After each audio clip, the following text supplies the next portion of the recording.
그런데 지금까지 얘기를 보면 다 나쁜 얘기입니다. 인구가 감소되니까 경제가 줄이고 노인만 많아지고 뭐 청년들은 장가를 늦게 가고 애는 안 낳고 뭐 결혼을 안 하고 이런 얘기잖아요. 근데 그러면 인구가 많은 사회가 좋은 사회냐? 이런 게 정말 인구 감소는 폭탄이고 저주인가에 대해서 조금 생각해 볼 필요가 있습니다. 인구 많아서 좋으면 중국하고 인도가 제일 좋은 나라가 아닌가요? 근데 이제 여기 저도 이런 생각 해본 적이 없어요. 근데 최근에 여기 이제 논문이 인구 감소를 누가 정말 두려워하느냐 그러면서 이거에 대해서 한번 크리티컬 생각해보자 하는 논문이 2011년에 나온 논문이 있더라고요. 상당히 좋은 저널에 있는 논문입니다. 그런데 이게 놀라운 거예요. 뭐냐면 이 2006년에 왼쪽에 보면 180개 국가의 인구와 그러니까 가로축은 인구고요. 상대적인 인구 크기고 세로축은 국민소득인데 보시면 뭐 인구로 전체 국민소득을 설명하는 거는 뭐 한 1.7%밖에 설명을 못하지만 그래도 약하게 부의 관계가 있죠. 근데 사실은 인구가 적은 나라가 소득이 높은 거죠. 근데 대표적인 게 이제 북부 유럽을 보시면 그렇죠. 다 30만에서 100만, 500만. 우리가 부러워하는 뭐 스웨덴, 뭐 핀란드 이런 데 다 우리보다 인구가 적은 나라들이잖아요.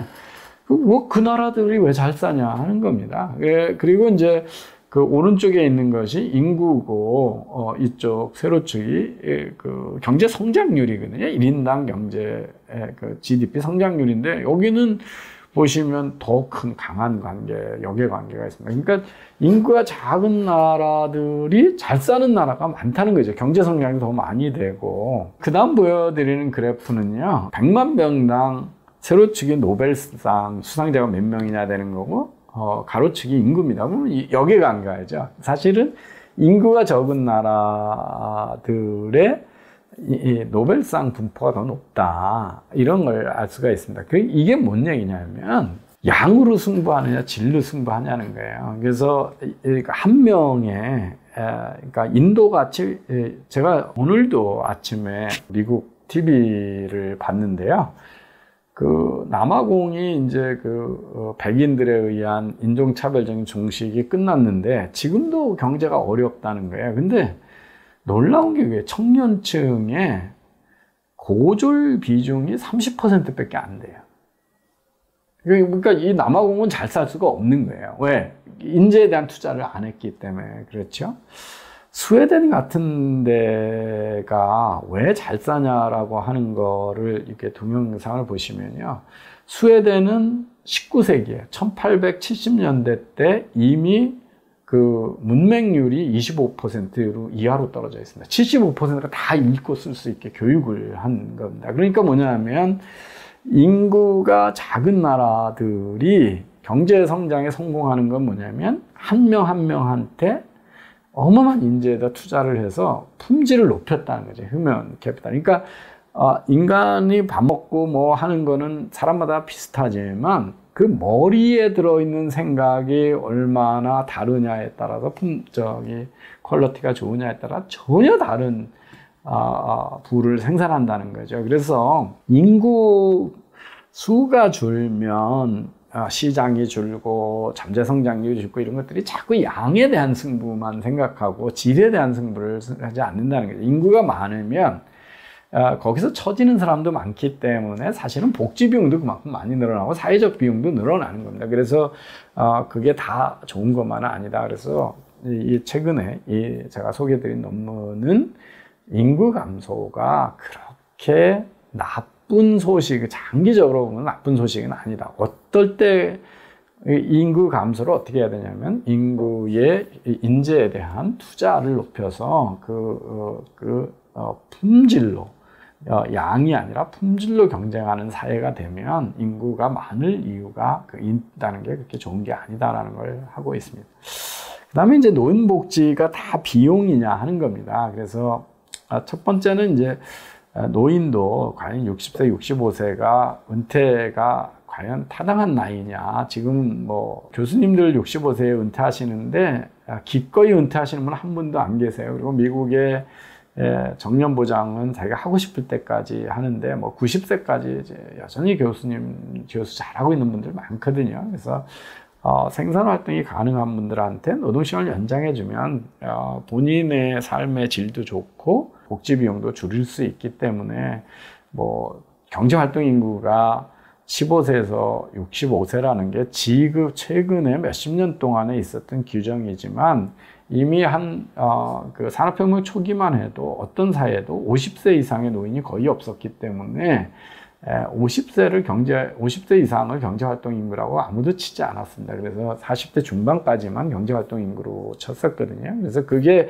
15년 이상 늘어난 거는 건강하게 수명이 늘어났기 때문이고 지금도 건강하게 수명이 늘어나고 있기 때문에 일자리가 없어서 문제지 사실은 그 노인을 어디서 선을 그리냐에 따라서 경제활동 인구가 전혀 다르다라는 거죠. 특히 지금처럼 스마트워크가 많이 되고 많이 옮겨 다니지 않고 자동화가 많이 되고 그냥 컴퓨터로 일을 많이 할 수 있는 사회에서는 사실은 육체적인 힘에 의존하는 경제하고 전혀 다른 경제이기 때문에 왜 여성과 남성의 경제적 갭이 줄어드느냐면 지금은 근육을 쓰는 경제 비중이 워낙 줄어들었고 브레인을 쓰는 쪽이 늘어졌기 때문에 여성의 경제적 참여 기회가 늘어난 것처럼 남성이 노화되고 사람이 노화돼서 못했던 것들이 어마어마한 스마트 기기나 의료기기의 발달에 의해서 우리가 극복되고 있기 때문에 이런 것도 우리가 새롭게 봐야 되는 거고요.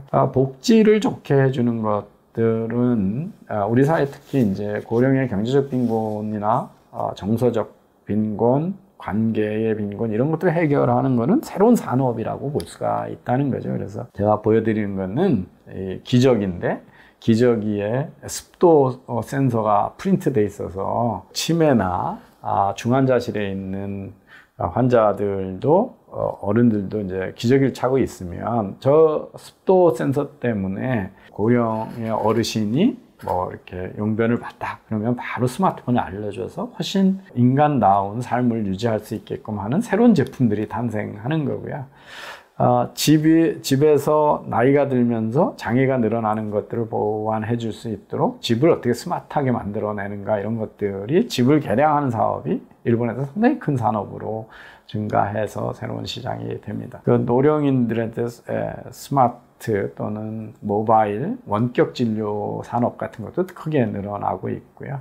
고령인들을 위한 디지털로 어떻게 도와줄 거냐 하는 것들이 수많은 이제 그 새로운 스타트업들이 건강하게 늙고 행복하게 늙고 그다음 품위를 가지고 죽을 수 있는 사회를 만들기 위한 많은 노력들이 있습니다. 여기 보여드리는 그래프는요, 치매 환자들이 사는 동네인데 이들이 치매 내지는 정신적인 능력이 퇴화돼도 집을 잃어버리지 않고 안전하게 걸어 다닐 수가 있고 담도 잘 없습니다. 그래서 공개된 데서 막 산책을 하다가 집 밖으로 담을 넘어서 가려고 그러면 분수들이 있는데 센서가 분수에서 물이 나와서 선을 넘어가지 않게 하고 이러면서도 아주 쾌적한 환경에 새로운 커뮤니티를 만들고 이런 것들이 다 새로운 산업으로 시도되고 있습니다. 그 다음에 이제 여러분 우리나라에서 그 보이스 피싱에서 사기 많이 당하는 게 노인들이거든요. 딸내미가 됐다. 그래서 미국에는 새로운 핀텍이 이 노인들을 보호하는 핀텍 회사들이 많이 있습니다. 그래서 신용카드인데 이분들은 평소에 사는데 필요한 것만 살 수 있고 이걸 누가 훔쳐 딴 거 못 사게 그러니까 음식물이나 뭐 생활용품만 사게 있고 그 다음에 비싼 물건은 절대 결제가 안 되게 한다든지 그런 결제가 일어나려고 그러면 자식한테 문자 메시지가 먼저 가게 만드는 그 신용카드도 있고요.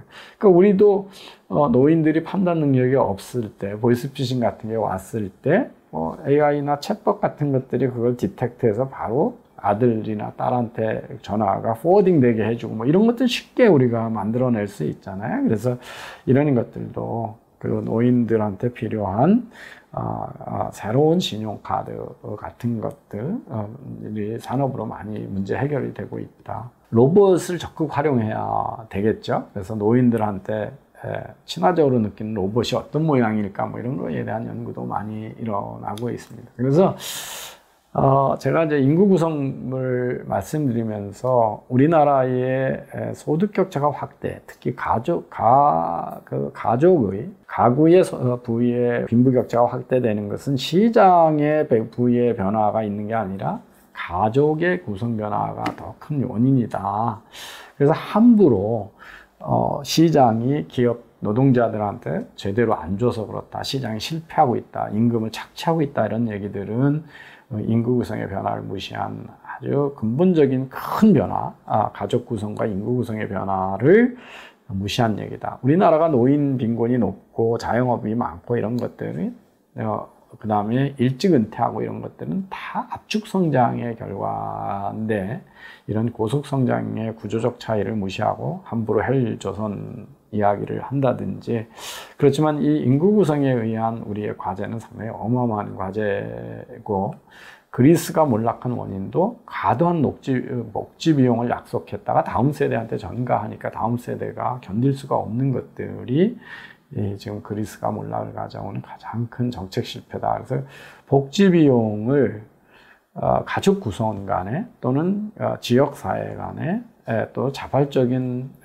도네이션에 의해서 또는 정부가 어떻게 나누어서 하고, 가능하면 어떻게 젊었을 때 빈곤한 노인이 되지 않도록 소득만 보지 말고 부의 축적, 노후를 위한 부의 축적을 도와주는 제도들을 빨리 도입을 해야 이런 문제가 해결될 수 있다는 데서 이 가족과 인구 구성의 원인이 우리 사회의 경제 불안의 큰 요인이라는 것을 정확히 인식하고 대책을 마련해야 된다, 이렇게 말씀을 드리겠습니다. 감사합니다.